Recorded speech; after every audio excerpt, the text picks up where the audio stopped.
You're watching Global Trade This Week with Pete Mento and Doug Draper.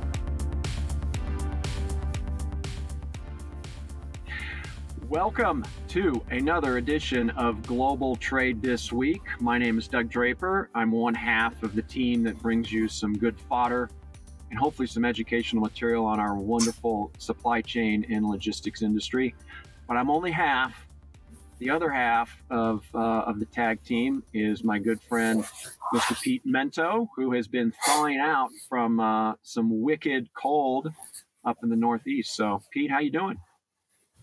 Well, I'm warmer now, but it was awful, Doug. It was awful. Mm-hmm. I left Minnesota for a reason, man. And these last couple of days, they were bracing. That is for sure. It makes one reconsider living in Florida. Yeah.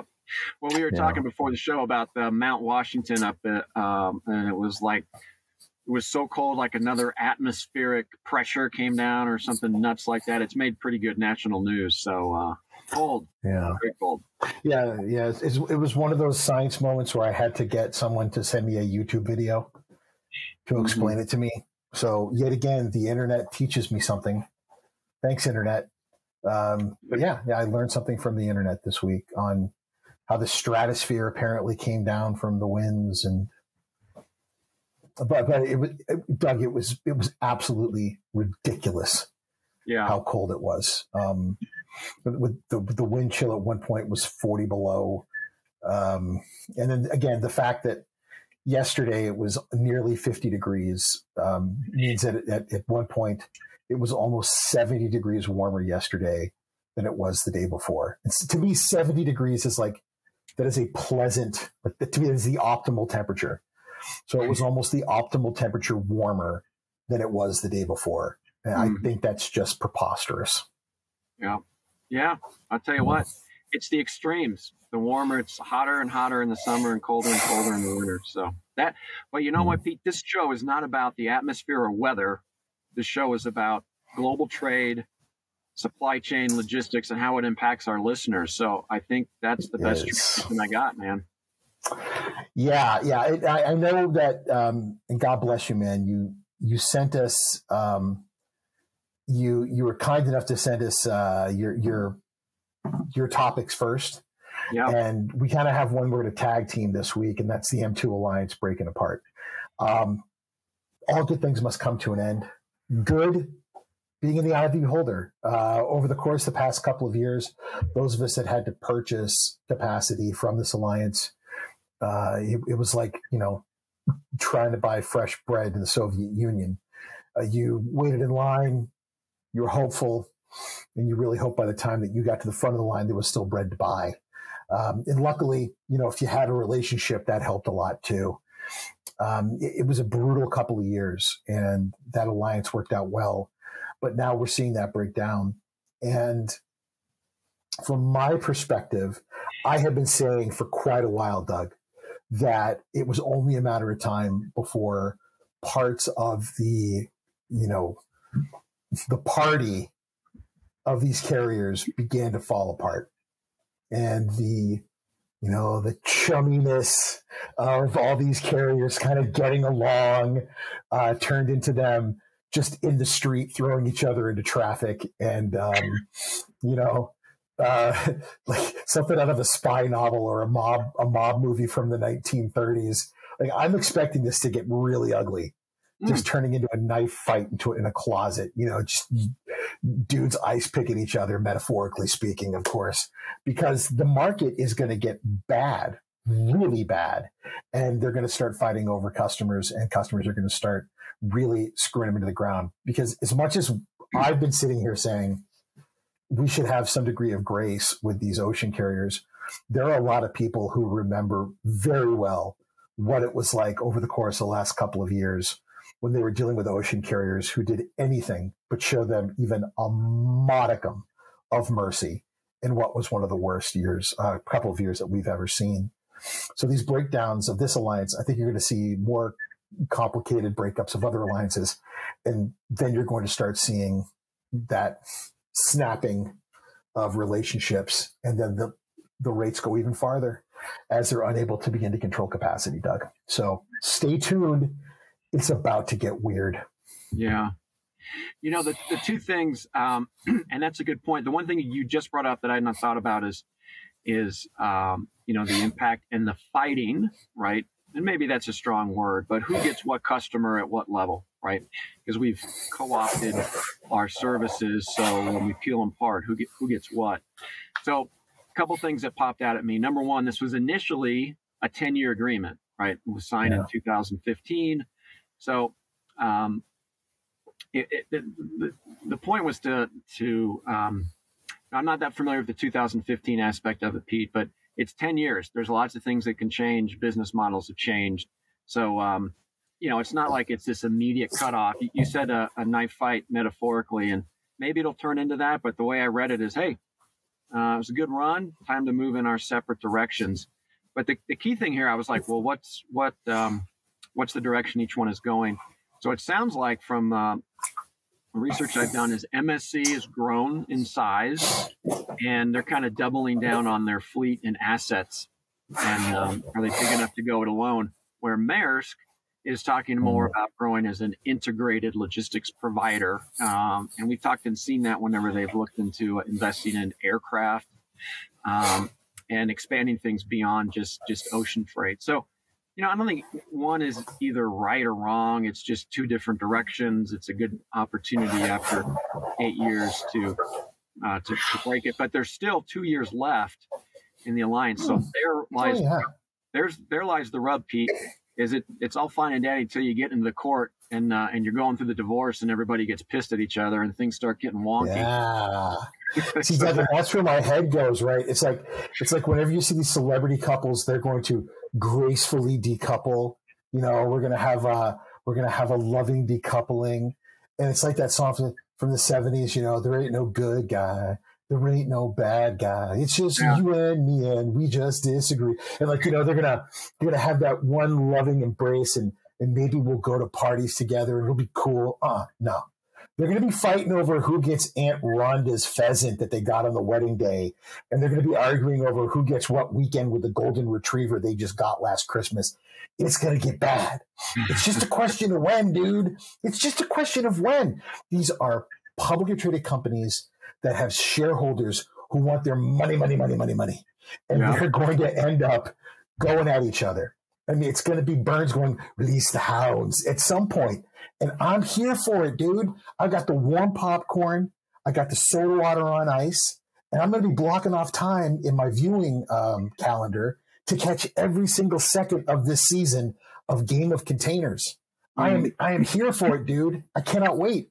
I cannot wait. Yeah, I think you're right. After they still got 2 years to shake it all out. There's a lot of lines that will be drawn in the sand as far as, hey, this sounded good. And it will happen. But like you said, there's going to be... Doug, just wait if one of these parties starts seeing other people. I can't wait. The best kind of reality show. Yeah, that's true, man. This checks all the boxes on that. So it'll be interesting. Well, I had heard that that Maersk wasn't really interested in, there's some smaller alliances that they have, but as far as trying to develop something to the scope of them too, with their integrated logistics play, efforts, attention are kind of migrating and not focused on a alliance, but making themselves more engaging with their customer base.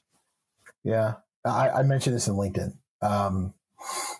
I'm fascinated in what Maersk is doing from the aspect of a total logistics business entity, from the point of picking up your box, stuffing it in a container, putting it on a ship, clearing it through customs, and everything in between, being able to do that and having the wherewithal to be able to deliver it. That is such a big lift. And they're putting all the pieces in place to do it. Mm-hmm. And I have a lot of friends that work at Maersk, so I'm rooting for it. I just think it's a lot, man. Mm-hmm. They have the money and they've got the time, and it appears they have the leadership to put the patience into it to develop what they need to develop to do it. So there's no rush. There's a rush, but they'll they're going to put the time and the effort into it and be patient to let this thing cook and hopefully come up with a great solution that does all these things. So we'll see, man. I'm looking forward to seeing how that plays out with them. Yeah, it's interesting.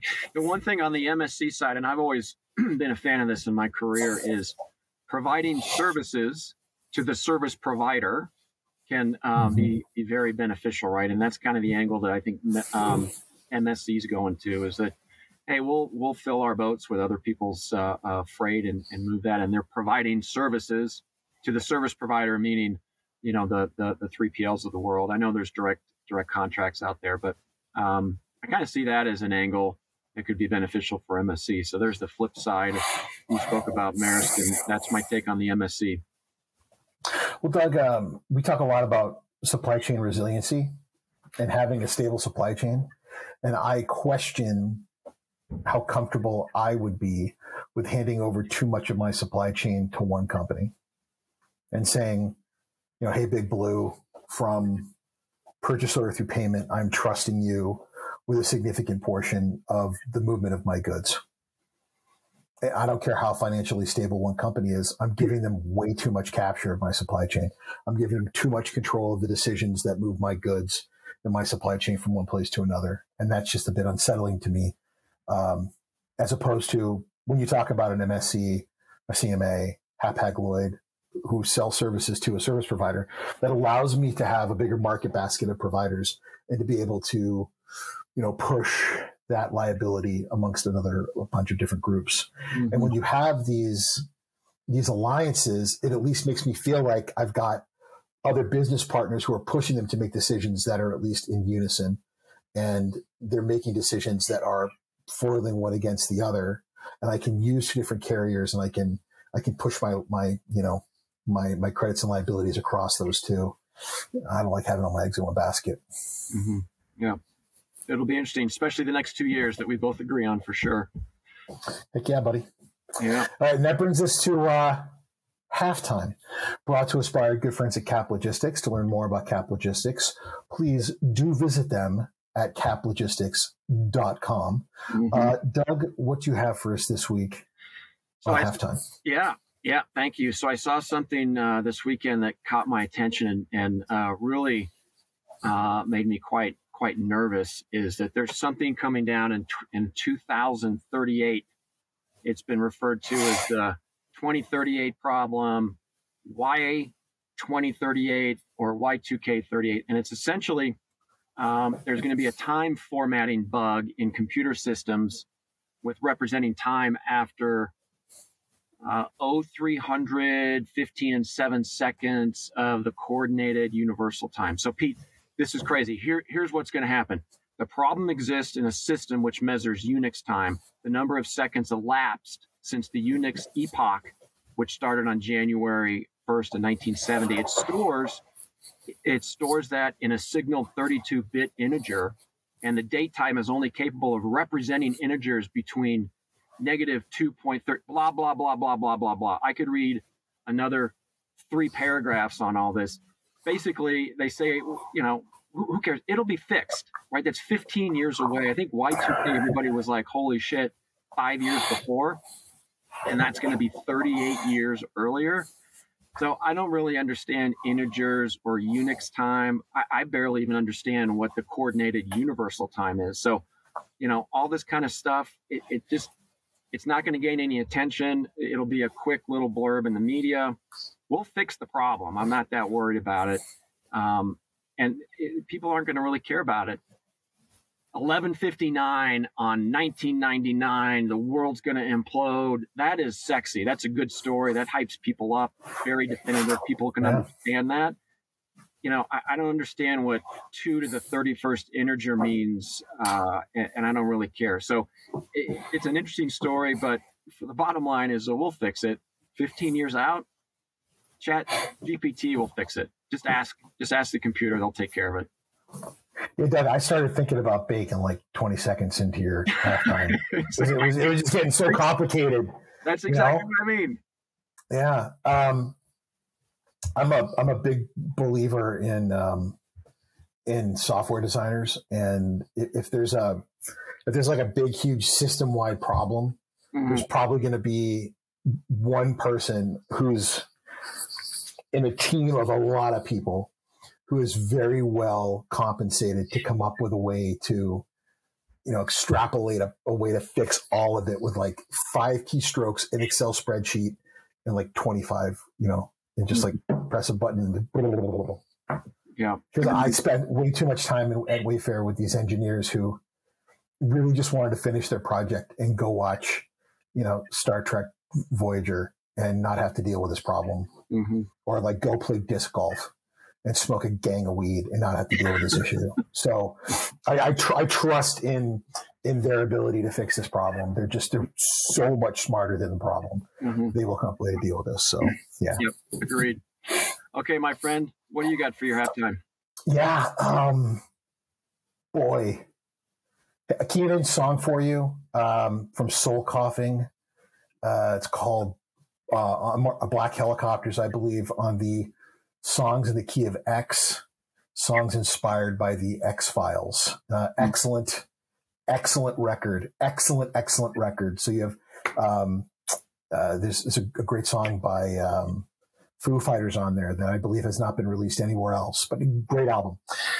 There's the last 3 verses are, "It was a weather balloon." It's been stuck in my head for days. And as someone who generally believes that if it's not my country who's listening and dissecting every single thing that I do digitally, it's probably someone else's. This weekend for me was just hysterical. It was hysterical, Doug. So there was, for those of you who were, I guess, living in Amish country over the past 4 or 5 days and did not have access to some kind of digital news source, there was a very large balloon that had been floating above the United States using apparently the jet stream and some degrees of its own ability to control its own destiny, and was gathering data and information, who knows what kind. If you listen to our friends in the Chinese Communist Party, it was weather data, Doug. If you listen to our friends at the NSA, it was very, very bad information, useful information, and it was spying on us. Now, at the same time that this was all happening, all the talking heads in the news were saying either to shoot it down, the Chinese are going to learn whether or not I wear a hairpiece when no one's looking, or it was just leave it be. We don't want to provoke the Chinese into a war over their birthday balloons. And then we learned that there was another one that was floating down in South America. And then we would later learn that there were a number of them that had been floating long before President Biden had been in office. Speculation was rampant, Doug. They were gathering information about missile fields. They were learning the passwords of all these teenagers. Lord knows what that balloon was doing. Maybe it was learning if it could drop nuclear missiles or bombs from the balloon. Heavens. And then, as was expected, at some point, it was yesterday, right? They sent a couple of F-22s up and shot a missile at it. And we spent like $750,000 to pop their balloon. Beastie Boys song, by the way. Yeah. A great song, Keenan. You should definitely check out. And then we went and recovered it, or pieces of it, allegedly. So we could put it back together again and send it to our friends in China. Now, I, of course, thought this was hysterical, Doug, because if the Chinese want to spy on us, they just have to turn on their servers in Beijing and watch everything from TikTok. Like the amount of data that they are pulling. For those of you who have not read the user agreement for TikTok, here's some highlights. If you have TikTok on your phone, they are able to pull all the information from your emails, all of the photos that you put on there, whether you have given the photo or the video to TikTok or not, they have access to it if they want it. All the keystrokes that you put on your phone for all the other applications you have on your phone, You've literally opened up all of your digital communications to TikTok. This isn't me like tinfoil hatting it. This is like literally. Mm-hmm. You also give it access to other computers that you're using outside of your. There's a reason why we're not letting it on government phones. Also, the Chinese are always, as are the Russians, as are like our allied countries that we work with, endlessly gathering information about us, not just through cyber, but I don't know if you knew this, guys, but above that weather balloon are satellites that are constantly orbiting the Earth that can probably tell you like what year your license plate, like the sticker on it, what year it expires. The level of detail that these things have on those cameras is absurd. And you're worried about the weather balloon. Mm-hmm. So I thought it was hysterical, Doug. Like this weather balloon was going to be the end of democracy mm-hmm. when we are endlessly under surveillance. I mean, I had to ask Alexa how many weather balloons China had. And fortunately, she's always listening, so she could tell me. Yeah, it's you know what? It's because it's tangible, right? The other thing, like TikTok and seeing the keystrokes, that's intangible to me. So it's hard to comprehend the surveillance aspect of that. And satellites, I can't see them. I don't really know what they're doing. Maybe they're doing what you said. Maybe they're not. But a balloon that's silhouetted against the moon, tangible. Get it out. What a great shot that was. Whatever photojournalist took that picture is going to win an EPSI or whatever, something with photojournalism. But the funny thing is, I love the fact that Biden's saying, I told him to shoot it down on Wednesday, and the military was like, nah, be quiet. We're going to do it our way. I don't know. My two thoughts is, hey, it's brilliant that you let it fly over the country so we can collect information on what they were looking at.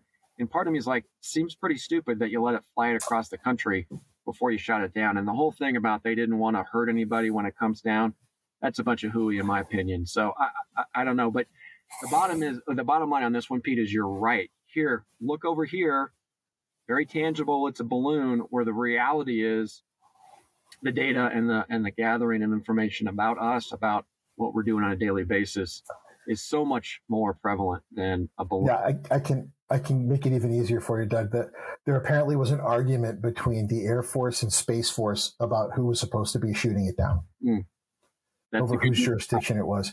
And if you want a really, really, really good laugh, Doug, just go to thespacereview.com and then search for the number of Chinese spy satellites currently in orbit. They'll tell you exactly how many, exactly how accurate they are, which ones have infrared, which ones do ultraviolet, which ones can show people in their houses, like walking around in real time, what the operating costs are per second, per minute, how far they can be taken off orbits into new orbits, how often that's actually done. It will make you so uncomfortable. And then look up the American ones, because boy, are ours better. It's absolutely incredible, the amount of unending surveillance. And these are the ones, by the way, that are just published. These aren't the ones that are unpublished that, SpaceX puts up every once in a while for extra money, that are unknown payloads. So I couldn't get enough. I could not laugh enough about this. In reality, man, export controls have so much to do with espionage, and the amount of stuff. I will be shocked. I will be shocked if they don't pull up American technology out of the ocean. I will be shocked. Like I'll eat like part of one of my tennis shoes, I guess, if they don't pull out like something that came from an American company that was mistakenly exported to China that ended up on that damn balloon, Doug. I'll be shocked. Yeah. Well, we always talk about not going into politics, but we've pretty much done that. And you know what? They can tell us whatever they want when they pull that out. If they want to say that it was Mickey Mouse, what are we going to say? No? I mean, they can basically spin whatever they recover from the ocean and however they want. I love that meme of them saying that we're going to send the underdog balloon from Macy's over there for the Macy's Thanksgiving Day Parade. We're going to send the underdog balloon over there to teach them a lesson. Right. Well, that was halftime, which went way too long this week. Brought to you by our friends at Halftime Logistics. It's my fault, as always, because I can't help myself. To learn more about Cap Logistics, please visit them at caplogistics.com. Wow. Right. I will do my second one because Doug kicked us off today. My second one has to do with earnings calls last week, and there were a number of them. Expeditors reported some fantastic earnings, as did C.H. Robinson, which I guess shouldn't be a surprise, but because of the news of the dismissal of their CEO, Bob Biesterfield, and a lot of the swirling rumors around how they were doing economically, it did catch people by surprise. There was the fantastic results from DSV that came out on Friday, I believe, as well. But all three of those also came with some warnings, Doug.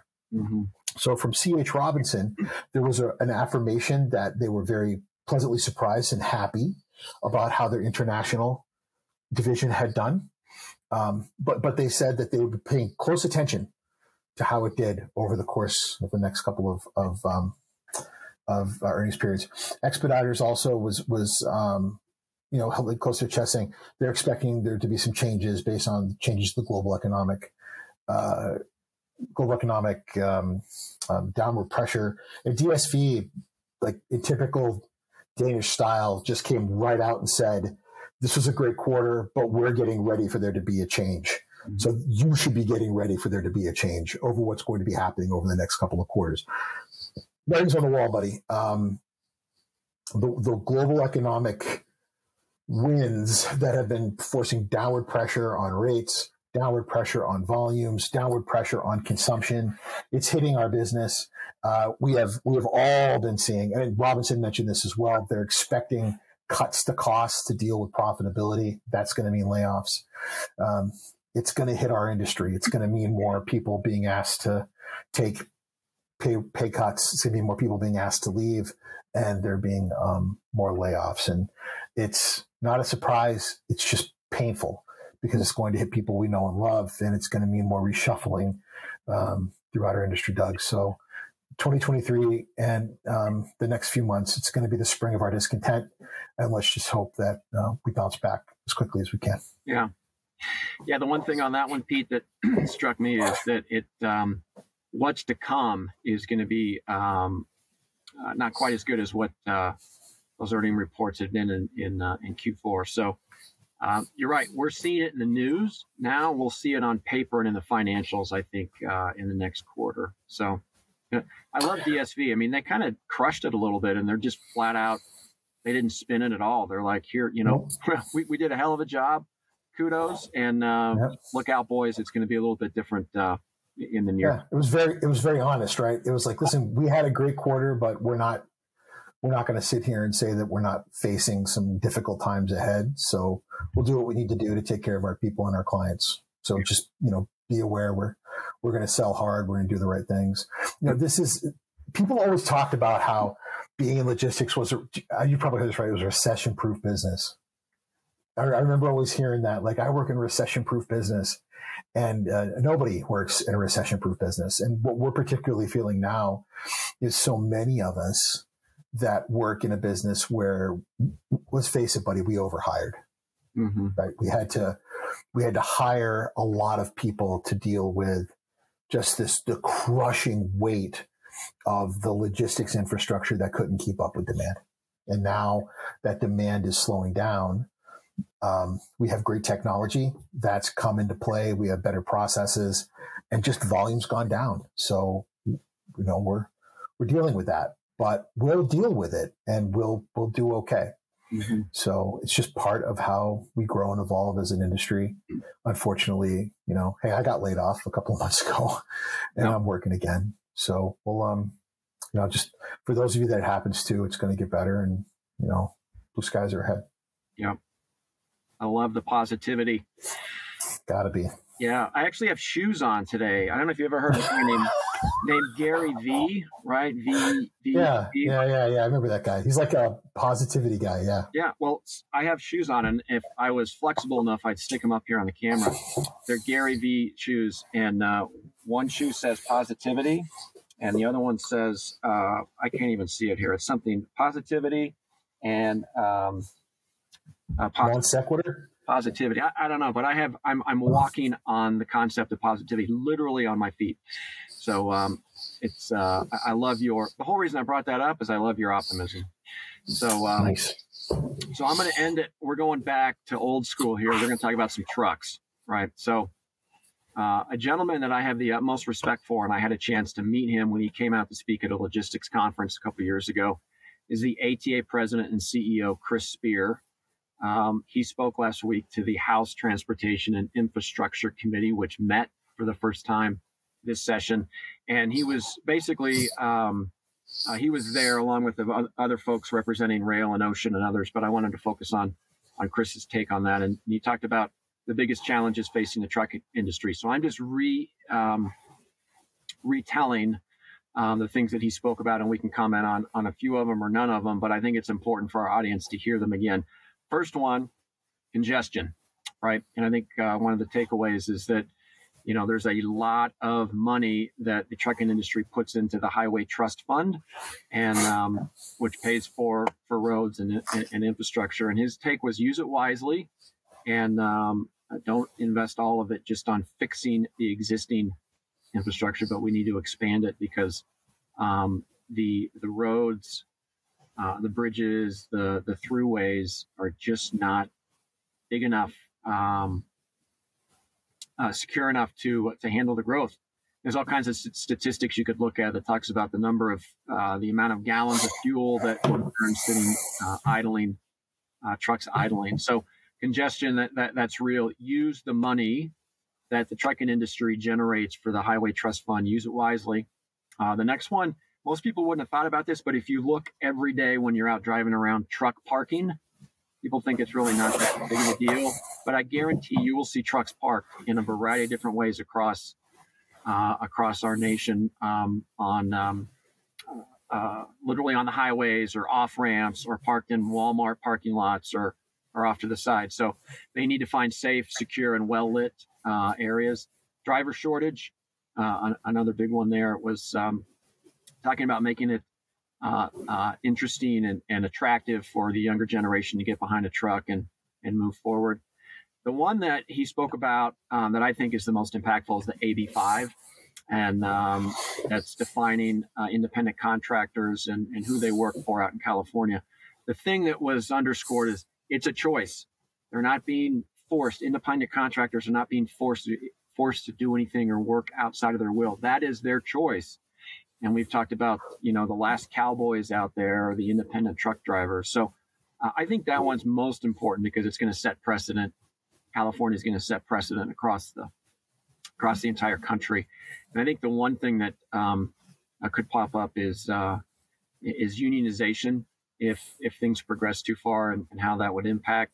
And then the last one, electrification. You got to talk about that. But the overall theme was, hey, it's coming, but let it progress in its own time and the way it needs to progress. Don't try to force it to happen or mandate sooner than the technology is out there to support it. So anyway, I thought it was important for our audience to rehash my interpretation of those five. I think Chris is an amazing individual, and he represents the ATA very well. And I wanted to throw those out. So I don't know, Pete, anything jump out at you? Any comments you want to make? Well, a lot of them do. This will end up being another one of these things where 3 years from now, we'll say, remember when the whole supply chain was gummed up? Remember when it was on every single nightly news conversation? Remember when it was all over LinkedIn, all over Twitter, when the American supply chain was gummed up and people that were moving cargo were heroes, and we were never going to forget. But we seem to have forgotten everything. Mm-hmm. And remember when Chris came out, people came out for the ATA. Remember when Peter Tershwell, the first year back after when things got normal at TPM, which is happening very soon, got up on stage and said, it's time for us to remember the lessons of the past and do something. And they're all going to go, nah, I kind of forgot about all that. Like, yeah, no kidding. Yeah. Because look at where we are. We had this opportunity to do something And rather than do that, we all just slip back into our old stupid habits because it was easier to do that than to change. Oh man. Like here's one great, you talked about congestion. I was doing some quick math here. So 80,000 people a day drive down to Boston from New Hampshire. And when you annualize that, it's somewhere in the neighborhood. I think I finished it up here. It was,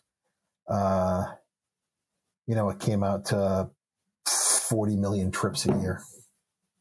40 million people trips a year over what's essentially 2 significant highways, twice a day. And the congestion is awful. Absolutely awful. Do you know what we don't have in New Hampshire? A commuter rail. And it's mostly held up by people who just want to keep people in cars because they sell gas and keep people going to buy snacks and coffee. And if you could get people off the roads, you'd have less congestion for cargo to move. We don't have sufficient infrastructure for the bridges here so that the intermodal works well enough. And rail companies have been asking for it for all the cement, the asphalt, and everything else that we move from here into Maine and Canada because we need infrastructure change. Not going to happen, right? Training for young drivers, to get better training for them, to encourage people to want to do it. It is a absolutely miserable industry to get people to go into because we don't make it a better industry for them to stay in. We don't give them the amenities and the respect that they deserve while they're on the job. And then when things are great, we pay them great. And when things are bad, we forget they exist. We have to change the way that we pay drivers. And it can be through unions, that's fine. But why can't we pay them a fair annualized wage instead of paying them by the trip? Someone's got to step up and start treating them that way. So, yeah, I get pretty passionate about this because nothing drives me crazier, Doug, than just constantly making the same mistakes over and over again as an industry and then acting surprised when we fall on our face again, bud. Yeah. So... all right, that's all I have on that topic. I think we're wrapping it up. Yes, sir, we are. So thanks, Doug, as always, for, being the maverick to my goose, I guess. And thanks, everyone here for, God, I die. We should think of a better one. Iceman and Maverick, maybe? I don't know. Thanks. Well, no, then I would get throat cancer and I would be crappy in the sequel. I'm going to work on this. Thanks, everybody, for joining us for another great edition of Global Trade This Week. Thanks to Keenan in the booth for, not getting chocolate sauce and Sunny Delight all over his control board. Hope get your homework done, Keenan. And thanks to all of you for always coming back and listening and telling your friends. We really do appreciate it. Yeah. And we'll see you again next week for another great edition of Global Trade This Week. See ya. Excellent. See you, Doug. Thanks, Pete. Take care. Bye.